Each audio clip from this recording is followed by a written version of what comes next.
एह्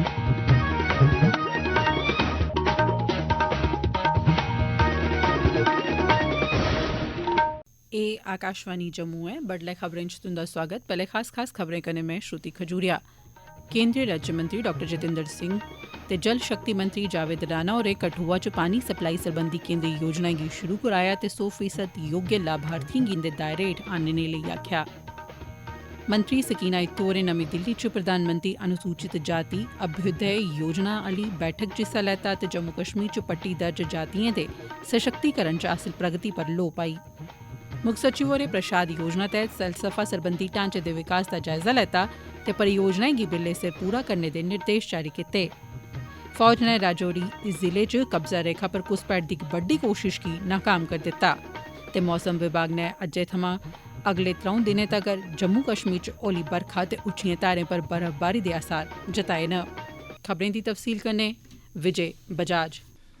ग्रामीण इलाकें च पानी सप्लाई गी बेहतर करने दे मकसद कन्नै केंद्री राज्यमंत्री डॉ जितेंद्र सिंह ते प्रदेश दे जल शक्ति मैह्कमे दे मंत्री जावेद अहमद राणा होरें जल जीवन मिशन तैह्त जसरोटा कठुआ च 7 केंद्री पानी सप्लाई स्कीमें दा उद्घाटन कीता। उनें सब्भनें तगर इसदे लाह् पजाने लेई जोर पाया। 25 करोड़ रपें दी लागत आह्ले इस जतन तैह्त 12 ग्राएं दे 15,800 थमां मते लोकें ते 2,584 घरें गी पीने आह्ला साफ पानी उपलब्ध होग। इस स्कीम च ट्यूबवैल, बोरवैल, पानी दे ओवरहेड टैंक दा निर्माण भी शामल ऐ।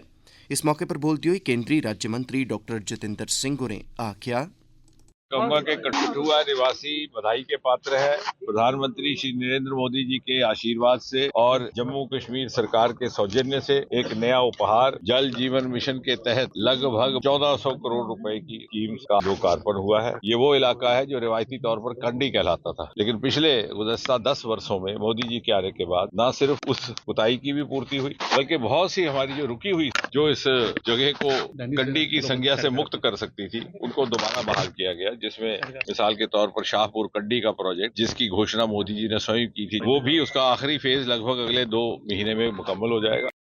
इस जतन दी महत्ता गी उजागर करदे होई जल शक्ति मंत्री जावेद अहमद राणा होरें आखेआ, जल शक्ति विभाग की तरफ से जो दिया जा रहा है उसका बाकायदा आज हमने इलैबोरेशन किया, उन्होंने यहाँ शिरकत की और अपने होने का और अपनीयत का जो दावा था उसका सबूत की। मैं डॉक्टर जितेंद्र सिंह जी, जस्टिस जसरोटिया साहब फरमा रहे उनकी जो है जहाँ देश की नुमाइंदगी करते हैं वहाँ जम्मू कश्मीर का हम आपको एम्बेसडर समझते हैं। मेरे लीडर डॉक्टर फारूक साहब, अमर अब्दुल्ला साहब जो यहाँ के चीफ मिनिस्टर है, उनकी सख्ती से हमें हदायत कि सरकार पब्लिक इंटरेस्ट के और पब्लिक मफाद के जितने भी काम हैं उसको आगे ले जाने में अपनी कोई भी कसर बाकी नहीं छोड़ी। गरीब ते दबोए लतड़ोए दे समुदायें गी सहयोग देने दी इक महत्वपूर्ण गैं दे तैह्त शिक्षा, सेहत ते उच्च शिक्षा मैह्कमे दियां मंत्री सकीना इत्तू होरें कल दिल्ली च केंद्री सलाहकार कमेटी दी इक उच्ची सतह दी बैठका च हिस्सा लैता।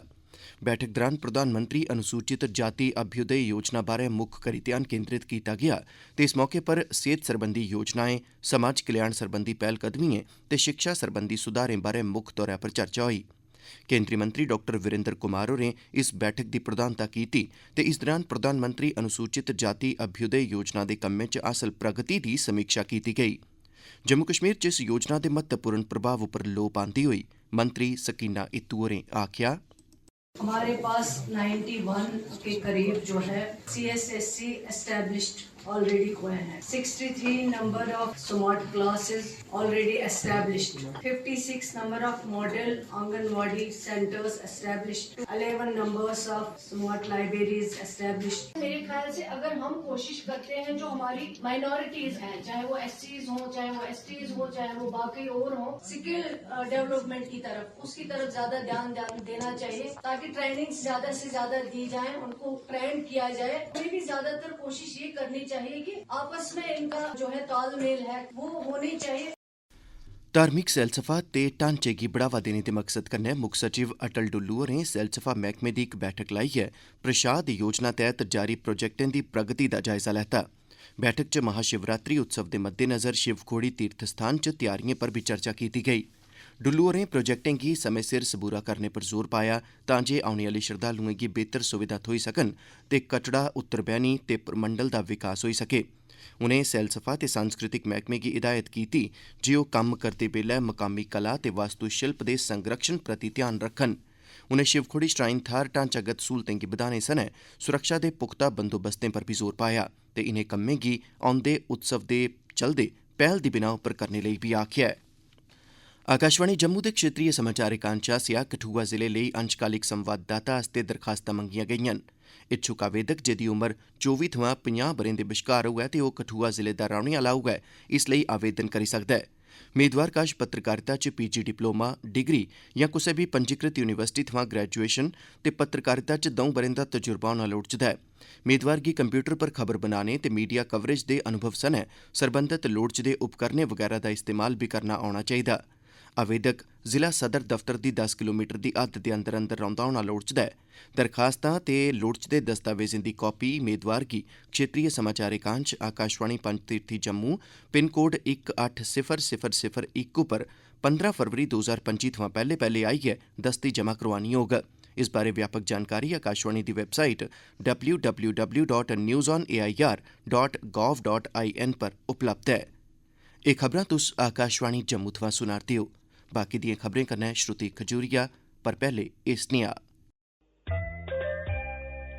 एह् खबरां साढ़ी वैबसाइट newsonair.gov.in पर उपलब्ध न। एह्दे अलावा तुस एह् खबरां आकाशवाणी दे मोबाइल एप्लीकेशन ते DTH पर बी सुनी सकदे हो।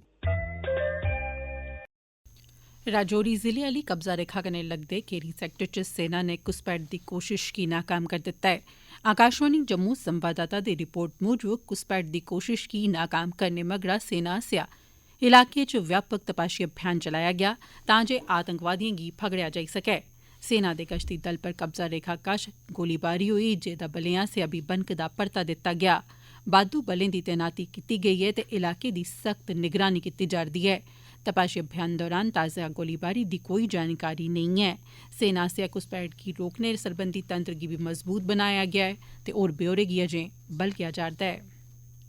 राई बाई सरबंधी कम्में गी बढ़ावा देने दी इक महत्वपूर्ण पैह्ल दे तैह्त रामबन दा कृषि विभाग राई बाई कन्नै जुड़े दे उद्यमिएं गी अज्जै कल्लै दिएं तकनीकें ते ढंग सरिस्तें बारै मदाद उपलब्ध करोआने गित्तै अनथक जतन करा'रदा ऐ।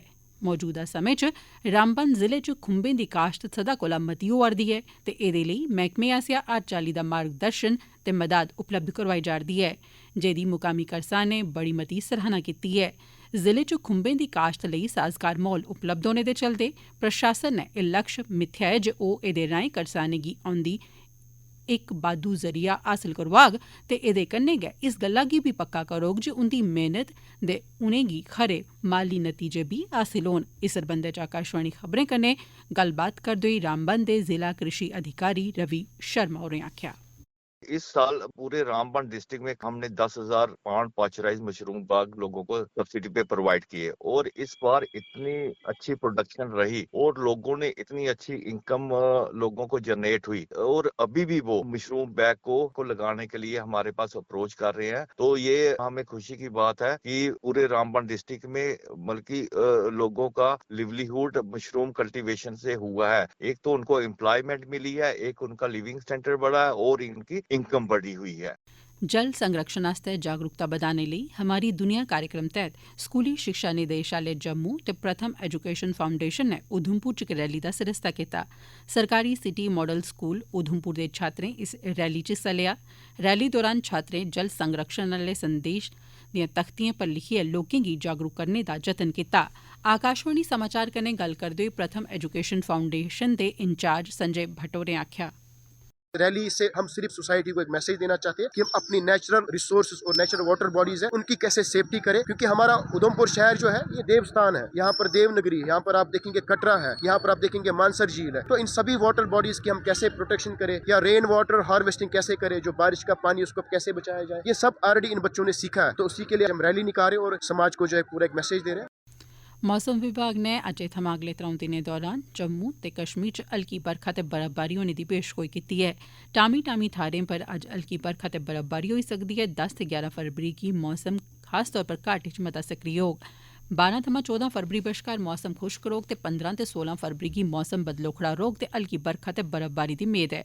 जम्मू कश्मीर च इस बारी बरखा घट्ट होई ऐ। आंकड़े मूजब 1 जनवरी थमां 29 जनवरी बश्कार बरखा च 87% दी कमी दर्ज कीती गेई।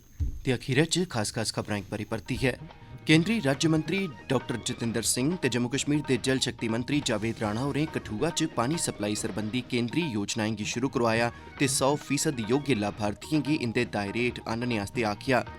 मंत्री सकीना इत्तू होरें नमीं दिल्ली च प्रधानमंत्री अनुसूचित जाति अभ्युदय योजना आह्ली बैठका च हिस्सा लैता ते जम्मू कश्मीर च पट्टी दर्ज जातियें दे सशक्तिकरण च हासल प्रगति उप्पर लोऽ पाई। मुक्ख सचिव होरें प्रसाद योजना तैह्त सैलसफा सरबंधी ढांचे दे विकास दा जायजा लैता ते परियोजनाएं गी बेल्लै सिर सबूरा करने दे निर्देश जारी कीते। फौज नै रजौरी जिले च कब्जा रेखा पर घुसपैठ दी इक बड्डी कोशिश गी नाकाम कीता ऐ। एह्दे कन्नै गै खबरें दा एह् बुलेटिन समाप्त होआ।